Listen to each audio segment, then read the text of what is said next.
I think we can start now as it is 11 and 1. So yeah, if anyone joins later, no problem. So welcome to our webinar latest trends in Channel in a Box by PlayBox Neo 20. This webinar is organized by PlayBox Technology Europe and is co-hosted by myself, Ivanka Vasileva, and my colleague Plamen Georgiev. Before we move forward with introducing ourselves and making the real demonstration, I'll say a few organizational things. This webinar is going to be recorded, and the recordings will be streamed, will be sent by email to our registered attendees. In addition to that, this webinar is going to be streamed live on our Facebook page. And one more thing we have prepared for today, the presentation and the demonstration will be subtitled in real time using Microsoft speech-to-text engine for automatic text generation, and our SubtitleNEXT subtitling software for subtitles creation and real-time streaming, in this case to Zoom. So if you want to see it in action, you can switch on your subtitles from the control panel at the bottom. And that's it about the organization. So I'll now share the agenda for today. So it will be, it will start with introduction. Then we'll make the real demonstration about the latest trends and innovations which PlayBox Neo 20 has to show us. And the webinar will continue with a questions and answers session at the end. So you can ask your questions after the demonstration in the Q&A panel of the platform. We'll make sure to answer all of them at the end. We'll not interrupt the demonstration with questions and answers to make it move flawlessly. So who we are, as I said, my name is Ivanka Vasileva. I'm the CEO of PlayBox Technology Europe. And I'm here with my colleague, Plamen Georgiev, who is the official PlayBox Neo demo artist for the last years and is a broadcast professional with more than 30 years of experience in the broadcast industry. A few words about myself. I joined the PlayBox group 13 years ago. So as I was much younger and so new to this industry back then, that I very often confused the most popular PlayBox application Airbox with Airbus, which was very natural to me due to my previous experience in the airlines industry. But then, you know, the time passed quickly and I gained the experience to be able to now manage the PlayBox Technology Europe company, which represents the PlayBox new products on most of the European markets, but also develops additional applications and modules to complement the traditional channel in a box functionalities, like the SubtitleNEXT, which we are demonstrating live today, and also some other applications for digital asset management and processes automation. So I'll pass the floor to Plamen in a while to introduce himself and start the real demonstration. But before I do that, I'll just make an overview of the latest trends, which are the most important for us and on which we will focus during this presentation. So the latest channel in a box Neo 20 has an integrated input-output architecture for ingest and playbacks. It, as always, provides support for multiple input and output formats, resolutions, and standards. But it also has a built-in multiviewer, web-based one. And As I said a few times, there is an opportunity to add on-the-fly subtitles, which can be embedded or streamed as a separate stream. So I think I can give now the floor to Plamen to take control on the demo and make it for all of us. Plamen, your turn now. Hello, everybody. I'm very glad to welcome you to this webinar session. We're sorry very much we can't do it face-to-face due to all this situation around the world, but this is the best next thing. So we love doing it. We love to hear from you, your feedback, and so on. As my colleague said, I've been with PlayBox Neo since 2010. Most of you probably seen me at the trade shows, and I'm very glad to continue doing these presentations and to share information, technology, to make it an interactive conversation. Please just hold on to your questions to the end so I can kind of announce them to everybody, and we will go and discuss each one of them. My colleagues, sales representatives, and support engineers are also online. They'll be helping also with this. So let's start really quickly talking about channel in a box. As you know, PlayBox Neo has been one of the pioneering companies with this trend to create channel in a box as a concept more than 20 years ago, obviously. This is when a master control room full of equipment from different manufacturers, which was very hard to integrate, to work together, playouts, graphics, ingest, scheduling, automation, and so on. It all has been brought into one single servers, off-the-shelf server, which makes it very easy to upgrade, to update. PlayBox Neo is a software company, so there's no proprietary hardware, which is a great benefit for the user. And actually, you will ask then, if it's not proprietary hardware, where's the secret sauce? The secret sauce is how we combine all these components to create a seamlessly working system without the need for special integration knowledge, and everything is made to work together flawlessly. So let's go over the basic components of channel in a box. This is, of course, the core of the system is the Airbox Neo 20, which is a playout, scheduling automation, streaming engine, and so on. Titlebox is the interactive graphics module that creates very comprehensive lush graphics, from simple lower thirds music type television stuff. We'll go in details over these things, up to like very complex database driven graphics. Listbox is your preparation tool where you can prepare playlists in advance, offline, off the air, and then just the system will pick them up. I'll go into details about this type of scheduling also. The new thing in the last year is being Capture Suite, which is our new engine, which is a little bit more than just the ingest application. It's sort of the core of the new technology behind all the PlayBox Neo products, where we concentrate the input-output infrastructure in one place, so all the applications in a single server, or even if you expand the system larger than that to your facility, again, can be controlled and managed, and you will see all the benefits once I get into the details.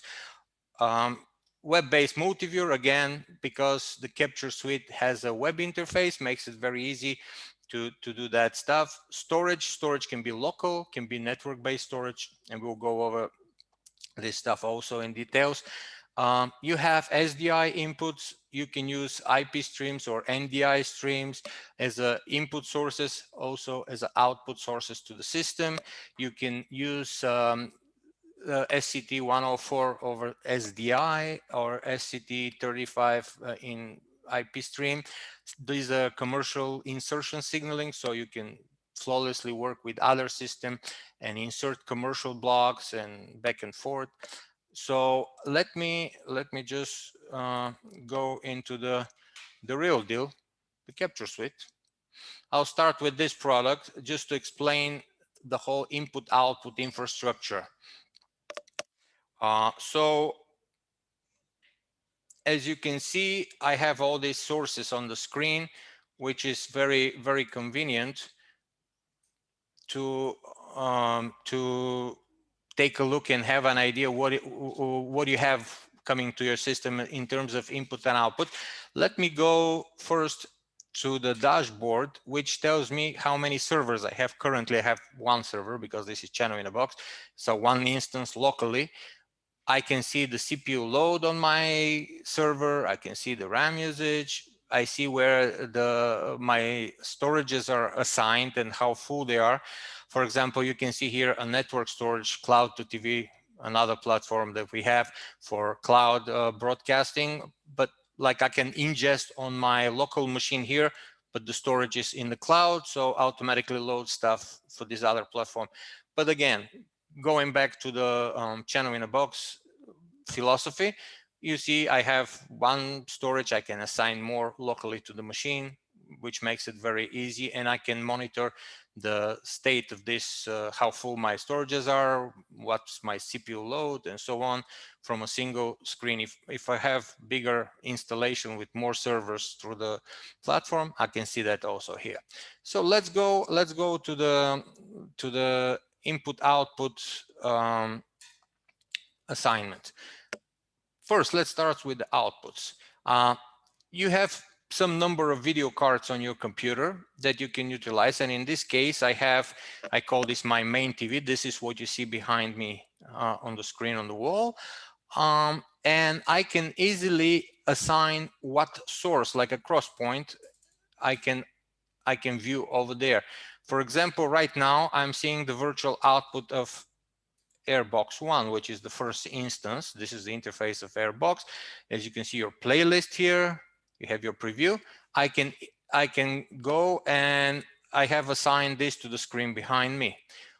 But if I decide to monitor right now some source, let's say I can select SDI2, and you can see I have another source there on the screen, or I can go back here. Inputs, same story. You assign them, for example, Airbox to output, virtual input. It tells me that there is no signal because this is the second instance on this machine, and obviously it's not running. So immediately gives me a feedback which one of my sources is missing. Like I have another card SDI input here assigned. Again, there is no signal, alerts me. I can go and reassign it easily to something else, rename it, give it a logical name that kind of gives me a quick idea of where's this source coming from, and so on. Same here, you can see this is the multiviewer, which I can see the virtual output 1, 2, which was, as I said, it's not working right now. That's why I see no signal. I can go and say, okay, you know what? I don't need to see this. I can switch off whatever I don't need. For example, SDI3, again, I can switch it off.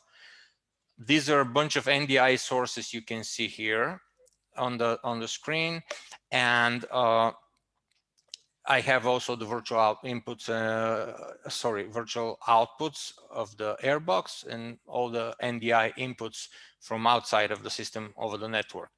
NDI is being great feature added to the PlayBox Neo platform, which allows you, even without a video card in the system, to get a video signal in, video signal out throughout your infrastructure and use it this way.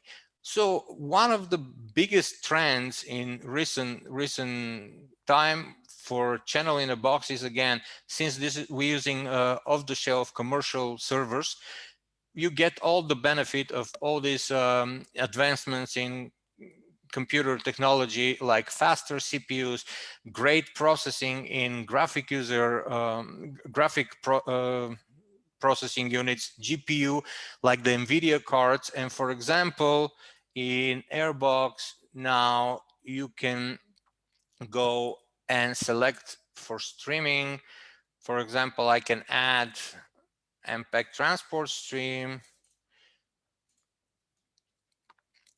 I'm creating this, and you can see I have Rtmp Streaming, and I can select the encoder to be used NVIDIA GPU assisted encoding, which takes the load off of your main processor, so you can squeeze more channels, more streams out of the single system. Basically, the limits are the limits of your hardware. Software allows you, and based on whatever licenses you purchase, to have as many channels as the hardware can allow you. Another thing that is being new, we have now Rtmp Streaming, which facilitates streaming to the popular social media platforms, Facebook, YouTube, and so on.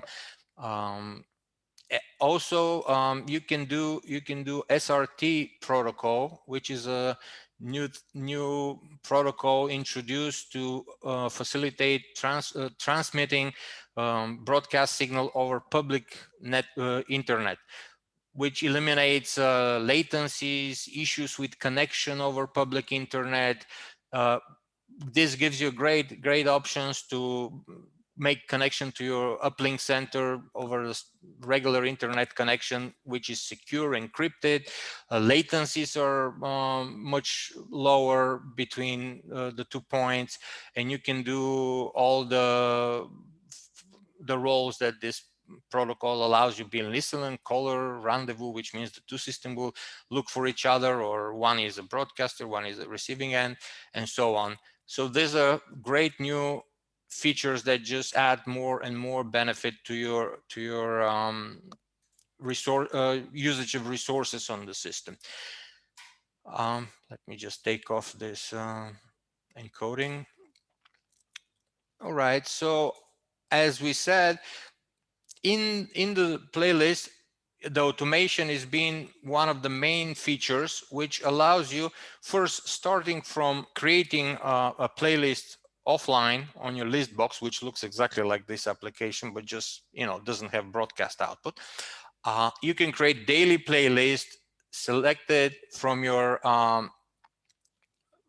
during startup to look at the daily playlist folder, and every playlist with the date and time at the appropriate time and date, the playlist automatically will be loaded. You have tons of options how to behave the system. If you restart the application, to catch up with the schedule, or to start from the beginning of the playlist, and so on.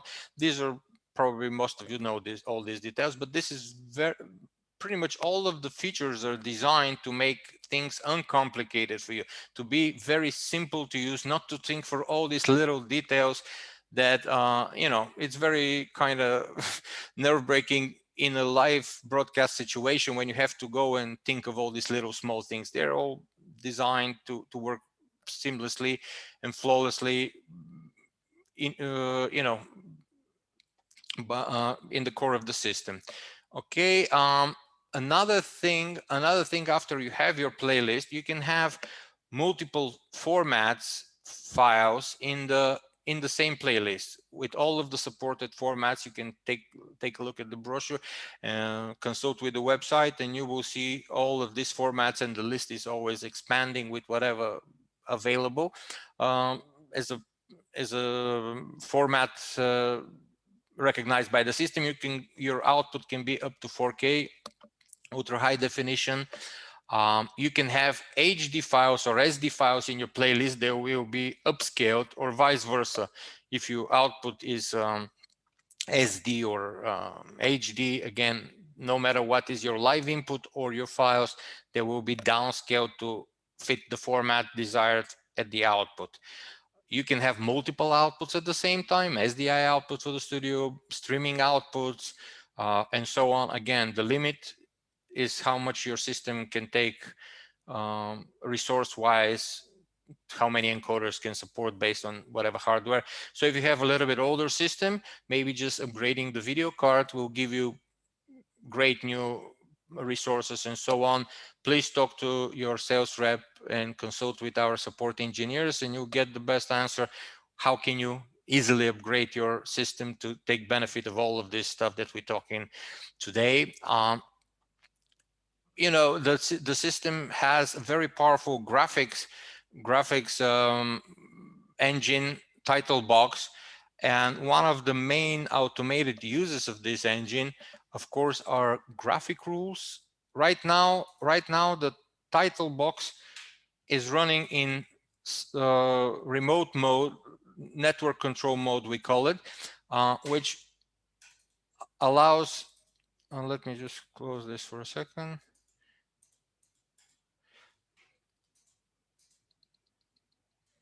Let me clear this. So you can see it's in a remote mode and just receives command from the playout to load certain template, to play certain components of this template. I can hide it just so it doesn't obstruct my view, or I can stop it, which will immediately show, this is the graphics that is being broadcasted right now. You can see you have images, you have animated animated sequences, you have text boxes. You can use tons of these features and design very elaborate templates. So you can have live sources for data, let's say crawl that is hooked up to a news feed, text file, database, live information like for weather, and so on and so forth. It's a very big team, you know, thing to talk about this. So probably we'll do one separate exactly for Titlebox. If you're more interested, please let us know by sending us an email. But when you put it in net control, it automatically starts running, getting commands from the PlayBox Neo, and these commands are based on graphic rules. Very briefly, what graphic rules are: for example, if the category of the clip, which you define here, category, is music, then start load template, which can be your lower third. Load the song name, the artist name, show it for how many seconds in the beginning of the file, you know, hide it 10 seconds after the beginning of the file, then before the end of the clip again, 15 seconds before the end of the clip, show it again and hide it 10 seconds before the end of the clip. So all of this, very simple example, can be automated, and you don't need to go and type custom graphics for each song. Of course, it's automatically happening, it's automatically populated. This can be applied to many other use cases, but this is kind of a very obvious one. So I think it's very cool feature. Other things, you know, you can insert immediately live input into the playlist. It behaves exactly like a media file. So everything that is applied to a media file applies to this one. You have a video scaler. For example, you can see I can squeeze the image, put some graphic around it, expand it. So you have your 2D DVE, again, built into the system, very convenient. Another option that my colleague mentioned is we can do subtitling. Two types of subtitles are available. One is burned in subtitles directly into the image. Very simple. You point to folder where the subtitles are, select the language, and they show up. Or they can be embedded into the IP stream. SubtitleNEXT is the product that does that. Again, please talk to our sales reps and engineers. They, you know, whatever your specific situation is, you will see in detail explanation how best to integrate this into your workflow. Subtitling is becoming more and more prominent thing. As you see, all these big streaming services, Netflix, Amazon, and stuff, that's the big deal. They broadcast now. Television is not a local thing, you know, it becomes a global thing. So everybody wants to use subtitles in different languages to make their media available, you know, to a wider audience. So this has been very big feature, and it's been one of the, you know, very interesting products that we have in our lineup. So let's go back to the capture suite, which you can see I can go and do some naming templates. I can do some presets of ingest presets, metadata templates. I'll go briefly over these things because this is kind of a new thing for the channel in a box package. Naming templates allows me to, for example, this template says just name the file with the year, month, day, hours, minutes, seconds. It automatically generates this as the name of the file based on when the file is ingested, right? This, I can have another template here which just does timestamp, but I can add more things to the some task ID if you're working with other systems, some other parameters that you can easily define, and that can be your default name template for the file creation. Another feature is presets, so you can create different presets. By default, the system has one preset which ingests in Epoch, QuickTime, ProRes, PAL, you know, with PCM audio, but you can have 50 megabit MPEG-4 in this case. Again, using NVIDIA accelerators, you can do H265, Havoc codecs. You can see here that the system tells me that these encoders are GPU accelerated, which is great. I can set different parameters in video codec, in audio, and so on and so forth. Naming templates, metadata templates. I can have metadata that is added to the file, title or countries or languages, some other information I can add again as a metadata. Let's go to the ingest and you will see how this thing is working. So this is I have two instances on this machine, but you know, typically you use one when you have channel in a box. I can manually start recording. I can do scheduled recording. I'm not going to do it now. So, but it works, you know, same way. But let's say I can start recording right now. As you can see, I can ingest in two formats. I can do primary format to be my 15 megabit MPEG, and again the system is ingesting some standard definition. Let's say you can have your mezzanine format for your MAM or video editing system, but you can still ingest in a compressed format. Depends on what the workflow is.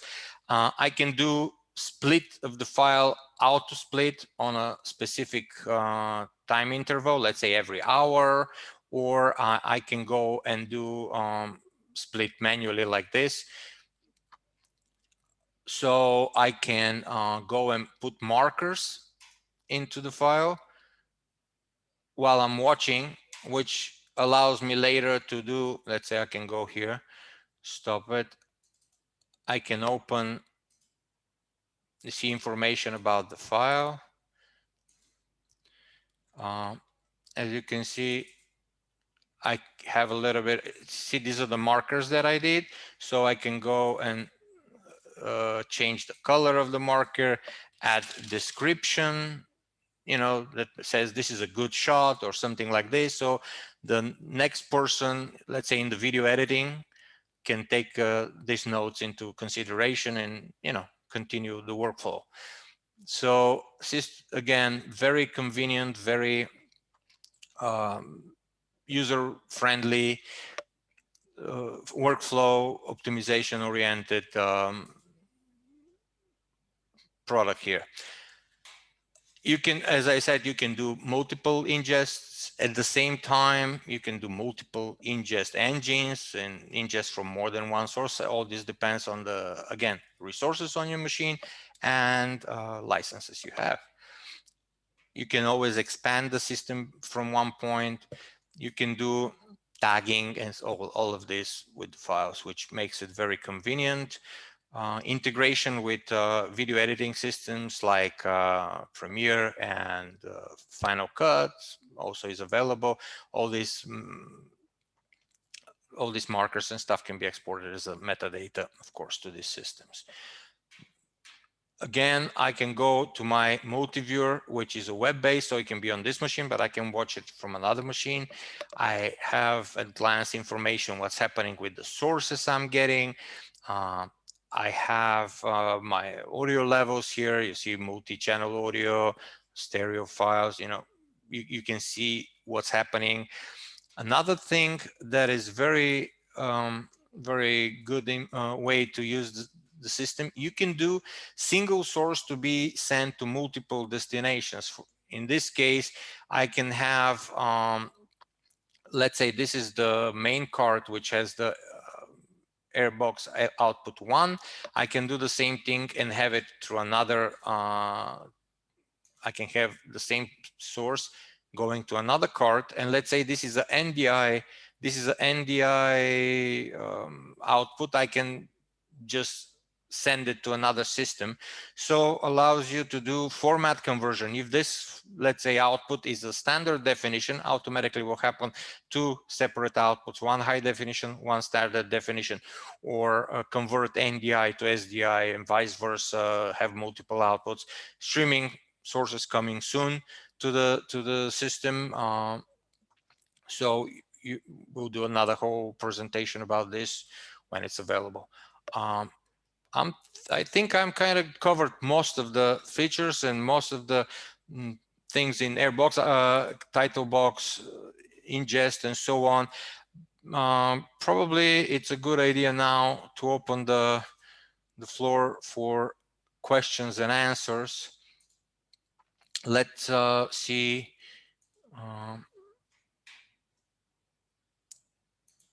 What we can do here. Let me see the okay, I have my Q&A display.